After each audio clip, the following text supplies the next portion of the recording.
Yo, balik lagi sama gue di channel Martin dan salam profit. Oke guys, jadi pada kesempatan kali ini sesuai janji gue di video terakhir untuk si Bitcoin ini ya, untuk ngebahas si Luna dan saran dari saya pribadi ya, karena banyak yang setuju, so akan saya buatkan sekarang nih ya, bikin video Luna.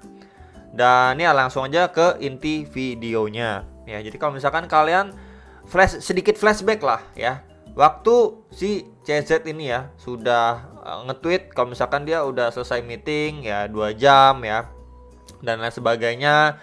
Kemudian juga dia udah ngingetin ya, buat benar-benar berhati-hati. Dior juga ya, ini extreme caution ya, buat nggak cuman atau dia bilang jangan beli koin karena udah bisa ditradingin kembali, yaitu mengarah ke Luna, karena memang nggak lama memang si Luna itu sudah bisa diperjualbelikan kembali di Binance setelah di delisting. Tapi ada tapinya. Di Binance kalian bisa melakukan transaksi jual beli Luna itu pairnya BUSD. Dimana kita tahu BUSD itu adalah stable coinnya milik si CZ, atau lebih tepatnya ya penyanyi Binance gitu ya. Di sini BUSD Binance. Ya, jadi ini adalah stable coinnya Binance. Jadi memang dia pinter nih ya, ngambil kesempatan. Ya, dimana ini adalah stable coinnya biar orang-orang itu semakin banyak lah menggunakan atau aware soal si stable coin si Binance ini, yaitu BUSD. Ya, itu istilahnya mengambil kesempatan dimana waktu itu kan lagi hot-hotnya si Luna ya, bahkan sampai sekarang juga sih kan masih hot-hotnya sekali. Kemudian dimana exchange-nya sendiri plus exchange lain ini udah mulai berbondong-bondong ya mendelisting si Luna. Dan setelah dia istilahnya meeting 2 jam, akhirnya dia listing kembali ya, istilahnya listing kembali dengan waktu yang benar-benar singkat dan cepat ya, bisa dibilang singkat dan cepat juga. Dan dia bisa mengambil keuntungan dari fee transaksi dan lain sebagainya, karena mungkin kebanyakan orang akan benar-benar menggamblingkan peruntungan beli si Luna dengan pair BUSD ini sendiri dan lain sebagainya. Jadi dia benar-benar pinter banget ya, dia cuma buka pairnya itu Luna pair BUSD. Nah, kemudian banyak juga yang sudah berani mengambil action ya, taking action. Akhirnya dia banyak juga yang beli di bawah harga Rp1 atau bahkan mulai Rp1 udah banyak yang beli, dan sekarang udah untung ya, modal ratusan ribu jadi belasan atau bahkan puluhan juta gitu ya. Banyak juga yang nanya ke saya, apakah udah profit nih ya, udah profit banyak ya, pasti itu profit udah luber banget gitu kan di Luna ya. Kalau misalkan kita cek di sini ya, nah ini ya, banyak yang komen wah ini udah cuan banyak dan lain sebagainya semenjak setelah di listing kembali di Binance sudah meraup keuntungan banyak banget. Gimana sekarang gitu ya? Kalau misalkan pendapat saya pribadi, pertama, ini kan hype awal lagi setelah di listing kembali, kemudian setelah baca-baca dari tweetnya si CZ, kemudian juga adanya upaya lah dari Dokonnya langsung ya untuk merecover lah dan lain sebagainya gitu kan. Ini kan ada sedikit sentimen positif terhadap si Terra Luna ini, so mengakibatkan harganya itu naik ya. Cuman sekarang yang jadi pertanyaan ya, apakah plannya si Dokon itu akan benar-benar terrealisasikan ke depannya, atau malah di tengah jalan sudah menemukan kendala yang cukup besar, istilahnya muncul masalah yang tidak diduga. Bisa dibilang omongan awalnya lah dari Dokon, cuman kan belum teruji ya. Jadi kalau misalkan saran saya yang sudah beli atau sudah cuan lebar ya, dicicil TP aja, atau minimal udah amanin modalnya, sisanya kalian mainin keuntungannya atau mainin profitnya. So kalau misalkan amit-amitnya si Terra Luna ini benar-benar jadi abu ya, nothing tulus gitu ya.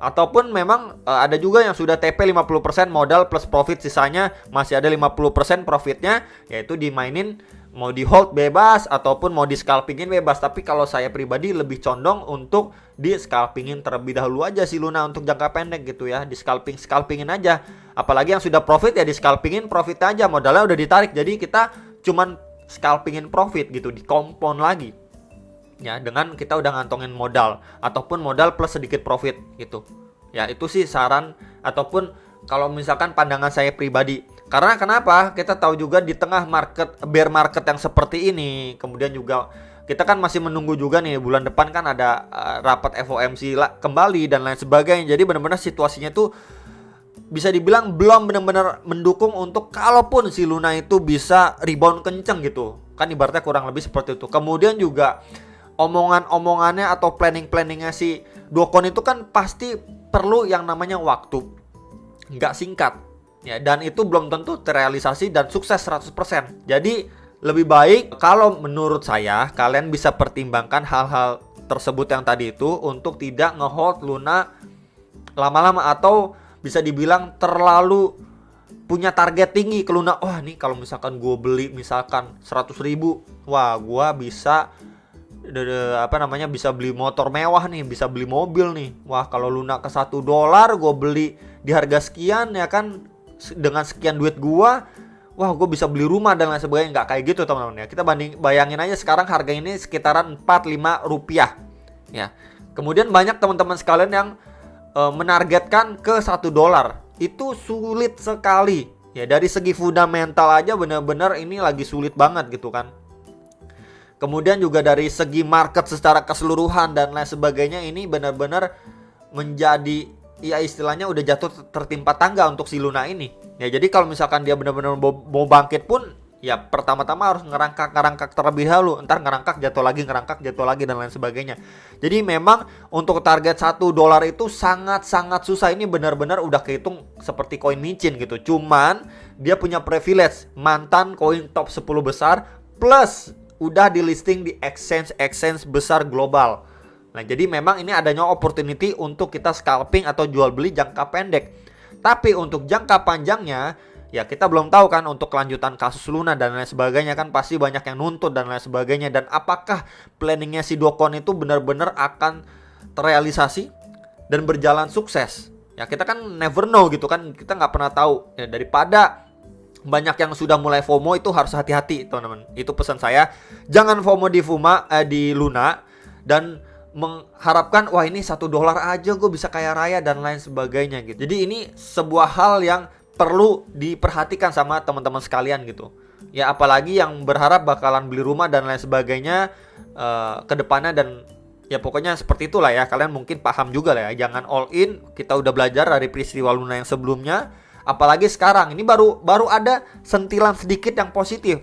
Jangan jadikan hal tersebut menjadi bumerang buat diri kita sendiri. Wah, dengar ini cukup positif nih.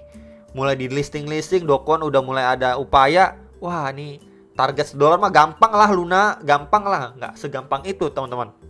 Ya tentu ketahui tetap yang adanya resiko. Ya untuk saat ini udah mulai exchange ngikutin si Binance kan, listing lagi ya. Oke, Dokon udah keluarin statementnya, ya nggak cuma diem doang. Tapi kita nggak pernah tahu ke depannya. Kalau misalkan ke depannya dia kehambat dengan masalah yang lebih besar, ya kan, dan akhirnya benar-benar harus di delisting kembali Luna dan lain sebagainya, ya kalian apakah siap dengan resiko seperti itu? Ya, jadi kalau saran saya buat teman-teman sekalian yang sudah kemarin udah beli-beli, udah cuan, ya nggak ada salahnya lah di take profit plus modalnya 50% itu nggak ada salahnya kalian kantongin ya, modal plus profitnya. Sisanya masih ada sekitar 50%an profitnya, dan itu ya yang kalian kelola. Mau kalian scalpingin, mau kalian hold, itu up to you guys. Cuman pesan saya di sini jangan all in, apalagi berpikir Luna gampang ke $1 dan akhirnya kalian mengorbankan uang panas, kalian pinjem ke orang lain dan lain sebagainya. Jadi membabi buta di Luna tanpa sadar resikonya itu masih sangat besar gitu. Jadi itu saran saya yang bisa saya berikan ke teman-teman sekalian. Ya yang udah profit ya nggak ada salahnya dicicil jual gitu kan. Yang mau scalpingin, yes nggak masalah di scalpingin untuk jangka pendek, karena di tengah market yang sedang seperti ini kita bener-bener lah nggak bisa mengekspektasikan si Luna ini $1, setengah dolar aja rasanya sangat sulit gitu. Tapi balik lagi, kalau misalkan yang ngomong ada gak harapan dan lain sebagainya, pasti ada yang namanya harapan walaupun kecil. Ya kita lebih baik realistis aja lah gitu, ketimbang kita terlalu berangan-angan akhirnya kita nyungsep. Ya jadi itu sih saran saya, karena memang kemarin di video kemarin ini saya sudah lihat banyak juga komentar orang-orang yang udah profit di Luna gitu kan. Kalau misalkan kita lihat dari price actionnya juga, ini yang naiknya seperti ini harus berhati-hati loh. Dari pergerakan candlenya aja ini cenderung bener-bener kayak orang ngerangkak naik, yang ngerangkak. Sama halnya seperti ini, ketika dia drop ini ngerangkak naik juga guys, langsung dibanting dalam seperti ini ya kan. ketika memang dia udah bounce dari area sini, bukankah banyak juga di antara teman-teman yang berpikir, oh ini bakalan OTW lagi nih ke $1. Ternyata nggak nyampe $1 udah dibanting sedalam ini, ya kan?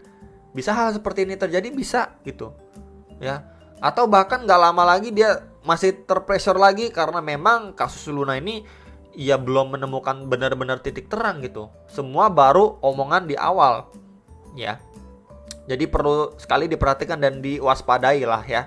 Ini saya lihat untuk si Luna BUSD dari Binance nih ya, time frame 1 jam, benar-benar harus berhati-hati ya teman-teman.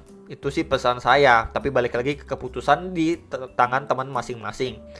Dan secara overall kita lihat dari pergerakan Luna pun dia hanya sideways aja ya teman-teman di sini. Kalau misalkan secara rupiahnya itu dia sideways kisaran 4 sampai 8 rupiah. Jadi kalau misalkan dia break dari sini ya dia bisa drop lebih dalam lagi gitu. Ya jadi kalau misalkan kalian mau tektokin atau mau manfaatin scalping tipis ya bisa manfaatin lah untuk jangka pendek. Ya untung berapa jual terus beli lagi di bawah, untung berapa jual beli lagi di bawah, gitu aja sih simpelnya gitu kan. Karena memang ya bisa dibilang cukup gambling juga gitu dengan resiko yang cukup besar di Luna ini. Ya beda cerita kalau misalkan kalian udah beli-beli di bawah-bawah sini gitu. Tinggal kalian atur aja take profit kalian gitu kan. Jadi itu aja reminder dari saya buat teman-teman sekalian. Jangan jadi FOMO atau gelap mata di Luna ya, sampai-sampai nanti uang panas kalian atau uang kebutuhan kalian itu terpakai. Dan kondisi Luna ini juga belum benar-benar jelas kondisi sekarang ini. Ya jadi saya hanya ingin mengingatkan saja. Plus kemarin juga saya sudah sampaikan beberapa exchange yang sudah bisa ataupun memperjualbelikan si Luna ini ya. Kemarin juga banyak yang masih nanya, Luna bisa beli di mana ya bro? Pairnya apa ya? Kalian bisa cek di CoinMarketCap. Kemudian kalian cari aja Terra Luna, terus di bagian market di sini kalian klik ya, ini spot market ya, ataupun future dan lain sebagainya, ini kelihatan. Contoh Binance, pairnya apa? Luna per BUSD nih. Di sini ada, berarti bisa. Kemudian KuCoin dan lain sebagainya. Ya, jadi bisa diperhatikan di kolom bagian ini. Kemarin juga sudah saya sampaikan biar buat teman-teman yang belum tahu itu menjadi tahu gitu ya. Jadi itu aja teman-teman yang bisa saya sampaikan untuk saya reminder kembali ke teman-teman sekalian biar jangan terlalu tamak ataupun FOMO ataupun gelap mata di Luna ini. Ya, jadi itu aja dan sekali lagi congratulations ataupun selamat buat teman-teman sekalian yang sudah profit gila-gilaan di Luna. Syukuri profit yang kalian dapat ya, jangan lupa di take profit dan dinikmati profitnya biar terasa nikmat. Itu aja dari saya, semoga bisa membantu buat teman-teman sekalian dan sampai jumpa untuk next video saham profit.